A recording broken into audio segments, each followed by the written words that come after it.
આજે પવિત્ર શ્રાવણ માસના પ્રથમ સોમવારે દ્વારકાથી 16 કિલોમીટર દૂર આવેલા નાગેશ્વર જ્યોતિર્લિંગ ખાતે પહેલી સવારથી જ શિવ ભક્તોની ભીડ જોવા મળી હતી। 12 જ્યોતિર્લિંગો પૈકીના એક એવા નાગેશ્વર મહાદેવના દર્શન, મંગળા આરતી અને જળાભિષેક માટે ભક્તો લાંબી કતારોમાં ઊભા રહી પૂજન અર્ચન કરી રહ્યા છે। ગત રાત્રિથી જ દ્વારકા, મીઠાપુર અને ઓખાથી હજારો પદયાત્રીઓ ચાલીને નાગેશ્વર જવા રવાના થયા હતા।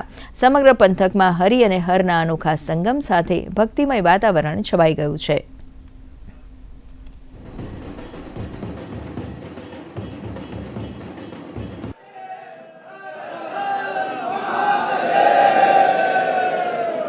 ગુજરાતમાં શ્રાવણ મહિનો શરૂ થઈ ગયો છે અને પહેલો સોમવાર છે।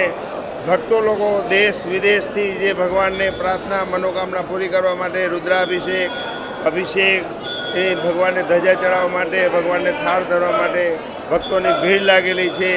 આજે મંગળા આરતી થઈ ગયા પછી ભક્તોને રુદ્રાભિષેક છે, નાગદોષની પૂજા છે, ભગવાનને થાળ ધરવા માટે સુવિધા છે, ભગવાનને ધજા ચડાવવા માટે ટ્રસ્ટ તરફથી વ્યવસ્થા કરવામાં આવી છે।